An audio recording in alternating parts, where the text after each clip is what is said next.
Quando você tem autoridade nas escrituras, você está desenvolvendo o seu lado espiritual. Por quê, pastor?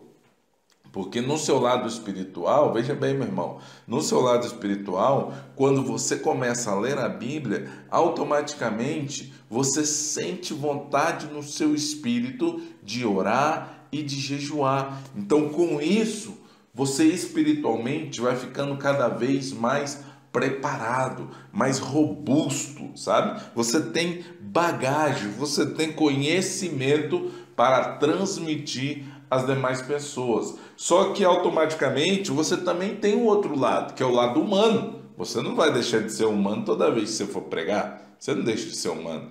Então, esse lado humano, ele está embasado nos outros quatro pilares.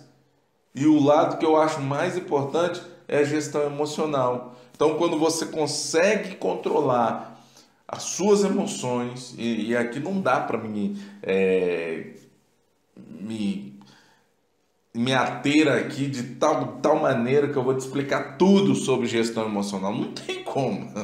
Não tem como fazer isso em um vídeo só. Mas se daqui para frente, com certeza a gente vai fazer em um vídeo ou outro. Tá certo?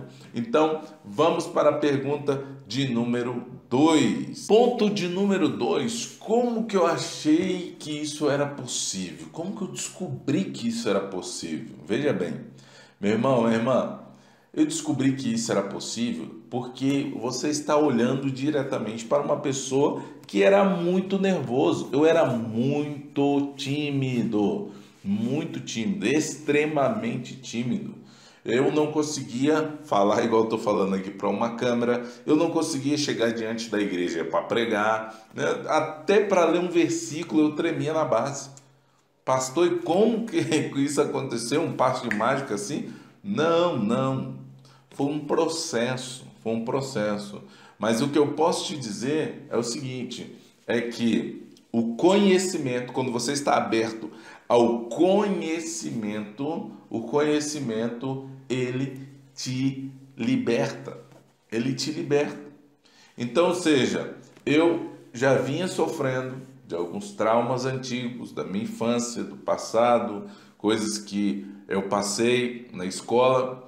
Então, isso me inibia de estar diante de um público, estar diante da igreja, estar diante de pessoas, porque aquilo estava preso lá no meu subconsciente.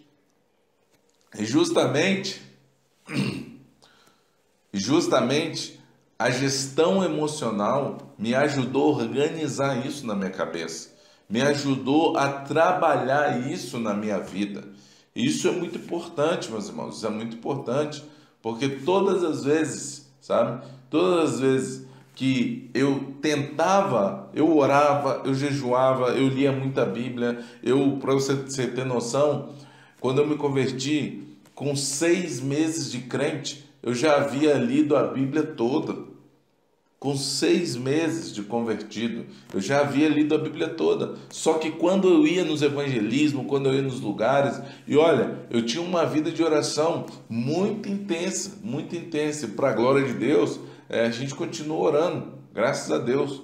Mas eu tinha uma vida muito intensa de oração, jejum, sabe, irmãos? E isso, do mesmo jeito, eu continuava do mesmo jeito. Eu continuava travando. Eu continuava. Às vezes a gente ia fazer evangelismo, ou ia. Eu ficava ali torcendo para ninguém me dar oportunidade. Porque se eu tivesse no meio dos irmãos que eu já conhecia e tal, para mim era normal. No caso dos jovens, né? Que a gente saía mais com jovens. Agora, se eu fosse estar diante de pessoas diferentes, pessoas que eu não conheço, meu irmão, minha mão começava a suar. Ai, meu Deus, eu começava a ficar agoniado, ficar aquela coisa, e eu queria falar rápido para sair daquela situação. Ou seja, eu ficava muito nervoso. Eu ficava muito nervoso. E eu vi que tudo isso aí era causado por um trauma que eu tinha sofrido na escola, num teatro que teve na escola. Então, quando eu aprendi sobre gestão emocional, eu vi que isso era possível de eu conseguir me livrar e, mais do que isso, de eu conseguir sair dessa prisão mental que eu mesmo tinha criado. Então foi aí que eu vi que era possível, né, alguém se livrar do nervosismo na hora que vai pregar, porque lembrando, o nervosismo está associado ao medo. E aqui eu vou te ensinar tudo o que você precisa saber para você perder o medo de pregar e começar a pregar mensagens inesquecíveis.